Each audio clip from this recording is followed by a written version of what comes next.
A high-stakes meeting is underway at this hour as the teachers union and the school district sit down working to come to an agreement. I'm Stacia again live at the district headquarters.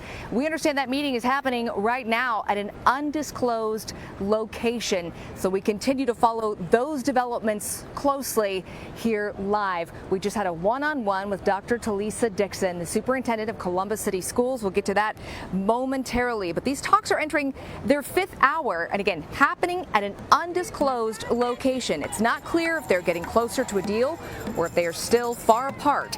This is the third day of the strike. Teachers hitting the picket lines once again across Columbus, refusing to return until a new contract is reached. It's also the first day of school for thousands of kids across the city. With no teachers, they're all having to learn online with substitutes leading the courses. Tonight, we have special team coverage for you tonight. Again, I just spoke with Superintendent Dr. Stacia Dixon one-on-one. We'll have more of her thoughts on how these negotiations are moving forward and specifically the sticking points. Terry Sullivan sat down with the voice of the teachers union. You're going to hear from her as well. Lisa Rontala digging into the troubles students face today with virtual learning on this first day of school. And Maria Durant shows us how kids are logging on, but they don't have to worry about having empty stomachs. We're going to talk more about that. But we begin with Luann Stoya, where the negotiations sit right now. Luann, what are you hearing? Luann Stoya, ABC 6 News.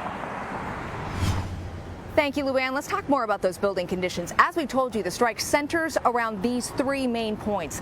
The teachers want working heat and AC in every school, permanent art, music, and PE teachers at the elementary level, and smaller class sizes. Now, I spoke one-on-one with Superintendent Dr. Stacia Dixon just within the past hour, asking her specifically about heating and AC. As of right now, there are still 9 buildings without proper AC in the district. The district has stated there are plans to address all but one of those, Mifflin Middle. But the teachers union tells me that's not good enough and wants more accountable language with actionable timelines. Well, here's what Dr. Dixon said on whether the district can commit to more specifics. Dixon's message right now, log on and learn. She says that's the goal to start the year under these circumstances, acknowledging that it's not ideal. So we'll be, of course, posting our entire interview with Dr. Dixon on our ABC 6 app. Be sure to download it so you can watch it in its entirety. We covered a lot of ground. We also spoke one-on-one with the voice of the teachers union throughout the school talks. And we're learning more about Regina Fuentes off camera. Terry Sullivan sat down with her in a story you will only see on ABC 6. Regina Fuentes. ABC 6 on your side, problem solver Lisa Rontala talking to one South High School graduate. Lisa, he says his siblings are already dealing with issues logging on and system crashes. Tell us more. Well, take a look.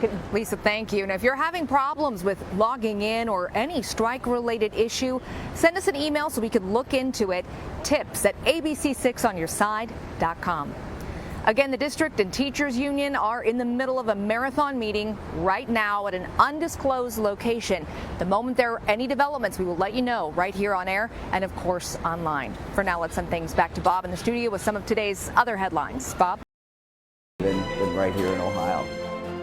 It's election night across the country. Those are the main candidates from the 2 biggest races in this state. We haven't heard much from Governor DeWine this election season, only when he has announced companies investing in Ohio. Will that impact voters' feelings? We'll start to find out in 30 minutes. The mood is high at the Republican Watch Party tonight in downtown Columbus. Haley Nelson joins us live there tonight. Haley, describe what's happening at this point. Live on your side in downtown Columbus, I'm Haley Nelson. Haley Nelson leading us off tonight at the Republican Watch Party. Thank you. And while everyone at that event is expecting a red wave tonight, groups in other parts of the state are expecting a few upsets. Cassie Arsenault is with the Ryan campaign in Mahoning County. Kate Seifert tracking all the votes in these statewide contests like the governor's race. This is basically the same system that we're going to see on ABC's national election coverage as well. Monitoring that for us tonight. Marshall McPeak, of course, monitoring the changes outside in this forecast. Marshall, we know this warmth is not going to last. Thank you so much. We're also thrilled to have Daryl Rowland joining us in a new investigative reporter role. We're so glad that you're here. We know you spent a number of years working on the newspaper side of things, still following elections. We also know tonight Democrats need a strong voter turnout. So what are you hearing so far? He has not prepared one concession speech for the first time ever tonight. You also got a behind-the-scenes look at how our votes are counted, and you saw firsthand the security that's involved. What can you share with people who may have concerns about that process? It could be a long night for the Blue Party. Do you think we're in for a long night overall as these votes are counted? Majorities seemingly everywhere else in state government. Major implications for the results we're going to see tonight. Daryl Rowland with us tonight through all of it. Thank you so much, Daryl. Thank you, Stacia. And voting security is on the minds of a lot of people these days. Kaylee Gaskins looking into the lawsuits already in the courts for today. Our overnight low is going to be around 40, but tomorrow is going to be pretty nice again, unseasonably warm. Marshall is looking into how a hurricane near Florida will wreck our weekend warmth. That's coming up. Developing tonight, as if there wasn't enough intrigue with the Powerball jackpot around $2 billion. A lot of people started asking questions when the drawing was postponed last night. We had to wait until this morning to learn those winning numbers. Then we learned the winning ticket was sold in Altadena, California. So chances are you are not a billionaire tonight. She is ready for another memorable football season with new unforgettable moments, like her first season as president in the fall of 2020, when she helped fight for the Big Ten to have a season. She remembers OSU athletic director Gene Smith inviting her to the locker room after a decisive 55-17 win over Nebraska. I was an athlete. I'm not sure I wanted my president in the locker room after a game, but okay, I'll go to the locker room. And it was Ryan Day, Coach Day, addressing the guys on this historic win. You know, we're back. We've got great aspirations. This was the first day. And he's got a famous saying, which is, you got to win the moment. We won the moment. Inspiring speech, still gives me chills.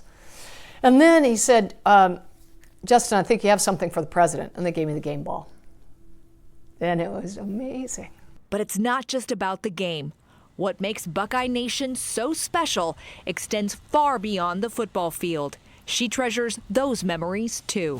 I think my favorite band, actually, memory, though, isn't when they were at the Shoe. It was actually our first semester, and I was, just president dealing with COVID. We had hundreds of students in quarantine and isolation, and that was the time when it was 2 weeks. That's a long time, right? And fortunately now with vaccines and all that, we got it down. The band going to where we had rented hotel rooms and playing Hang On Sloopy. It means something special. Yeah. The emotion and excitement build for another season to begin. Buckeye Nation, there's no other like it. From the ground to the air, Ohio's women warriors are leading the way in the 3rd Infantry Division. They're blazing a trail and leaving a path for more women to serve. And that's certainly the case for the pilot you're about to meet. Born and raised in Newark, she now counts this medevac helicopter as her office. And she's ready to see more women flying alongside her. Black Hawk pilot, mom, Tillman scholar. Chief Warrant Officer 4 Natasha Ryan is proud to hold all of these titles. This is our HH-60 Mike. The medevac version of the Black Hawk. CW4 Ryan gives us a tour. Then we move around to the back here. This old girl has external fuel system on it, so this will hold, this is not a bomb.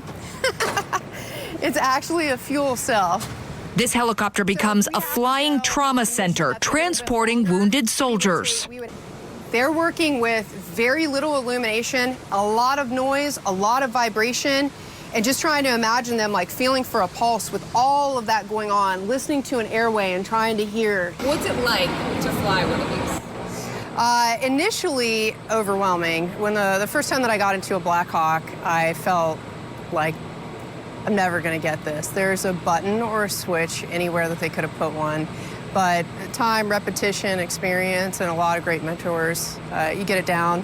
And this mission is, I think, far and away the best job in the Army. She joined the National Guard as a way to supplement her soccer scholarship. I went on my first deployment to Bosnia, and I was really hooked after that. Now on active duty, she is deployed to Kuwait, Pakistan, Korea, and Afghanistan twice. Her service has taken her around the world and all over the United States. But there's only one place she calls home, Newark, Ohio. Everyone there incredibly supportive of the military. I remember coming home from one of my deployments and had a police escort from the airport. That's awesome. It was great. And the pizza shop had my name on it.